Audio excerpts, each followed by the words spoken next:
জঘন্য ঘটনা, প্রত্যেক কটাকে জেলে পড়া উচিত। আগে মমতা বন্দ্যোপাধ্যায় জেলে পুরুন অরূপ বিশ্বাসকে, জেলে পুরুন তৃণমূলের লোকজনকে যারা ঘিরে রেখে দিয়েছিল মেসিকে। আর মানুষের টাকা প্রত্যেকটা ক্ষেত্রেই এই মমতা বন্দ্যোপাধ্যায়ের নেতৃত্বে এই চোর সরকার, এই চোর দল প্রত্যেকটা মানুষের চাকরি বাকরি, স্বপ্ন, ফুটবল, সিনেমা, থিয়েটার সব চুরি করে যাচ্ছে। অরূপ বিশ্বাসকে বলবো এবং তৃণমূলের সমস্ত নেতাদের বলবো এবার সাবধানে থাকুন। চাল চুরি, ডাল চুরি, চাকরি চুরি, কয়লা চুরি, বালি চুরি, আবাস চুরি, সব চুরি করেছেন। যুব ভারতী স্টেডিয়ামে যে ঘটনা ঘটলো, কলকাতার ফুটবলের এক কলঙ্কময় দিন, যুব ভারতী স্টেডিয়ামের জন্য একটি কালো দিন। আমরা জানি গত রাত থেকেই রাত জেগে কলকাতা শুধু শহর নয়, রাজ্যের বিভিন্ন প্রান্ত থেকে মানুষ এসে উপস্থিত হয়েছেন যে সকালে মেসিকে দেখবেন।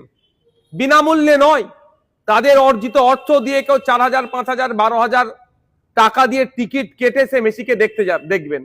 কিন্তু আমরা দেখলাম কি, দর্শকের আসনে যখন টিকিট কেটে সাধারণ মানুষ উপস্থিত হলেন, মেসি যখন মাঠে পৌঁছালো, দেখতে পাচ্ছি আমরা তাকে ঘিরে রেখেছে কারা? এই শাসক দলের নেতারা এবং তাদের আমচা চামচাগুলো। ফলে যে আশা নিয়ে রাত জেগে অপেক্ষা করছেন, যে আশা নিয়ে টিকিট কেটে মেসিকে দেখতে চাইছেন, সে আশা তারা ঠিক হলো না। তা বলে ফুটবল নিয়ে আবেগটাও চুরি করলেন। মানে দেখুন, দুর্ভাগ্যজনক ঘটনা। এরা যে সর্বক্ষেত্রে চোর এবং এদের আদতটাই যে চুরি তা প্রমাণিত। বাঙালির আবেগের মধ্যে ফুটবল রয়েছে। এবার সেই তারা প্রত্যেকে কষ্টের পয়সা দিয়ে তারা মেসিকে দেখবে বলে টিকিট কেটেছিলেন। বলা হয়েছিল নাকি শাহরুখ খানও আসবেন। তো আলটিমেটলি দেখতে পাওয়া গেল যে মেসি তো এলোই, কিন্তু মেসিকে ঘিরে রেখে দিলেন কারা? তৃণমূলের নেতা এবং মন্ত্রী অরূপ বিশ্বাস। তিনি যেন ছোটবেলা থেকে ফুটবল খেলে বড় হয়েছে এবং মেসিকে কোলে করে ফুটবল খেলা শিখিয়েছেন। আমার একটা হাব ভাব, ঠিক আছে? ওই রেলফেল থেকে জিনিসপত্র চুরি করার ওনার নামে অভিযোগ ছিল, পাড়ার লোকেরা বলে। উনি যে মেসিকে কোলে করে বড় করেছে জানতাম না। এবং বাঙালির পরিষ্কার স্বপ্ন চুরি করলেন। এবং এতগুলো ছেলে মেয়ে, সেখানে জলের বোতলও চুরি। 20 টাকার জলের বোতল ওই মাঠেতে 120 টাকা করে বিক্রি হচ্ছে।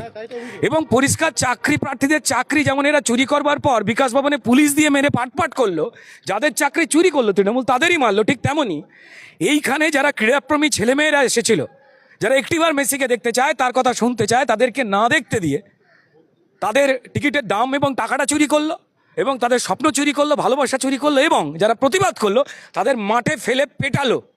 এর সম্পূর্ণ দায় রাজ্য প্রশাসনের, রাজ্য সরকারের, তার ওই মন্ত্রীগুলোর, সাথে সাথে যারা অর্গানাইজিং কমিটিতে আছে। এর দায় এড়িয়ে যেতে পারে না যে এই সময় যখন সারা পশ্চিম বাংলায় ক্রীড়াপ্রেমীরা যখন প্রশ্ন করতে শুরু করেছেন, সাধারণ মানুষ প্রশ্ন করতে শুরু করে দিয়েছে, মমতা ব্যানার্জি তখন দেখলাম একটা পোস্ট করলেন। পোস্টে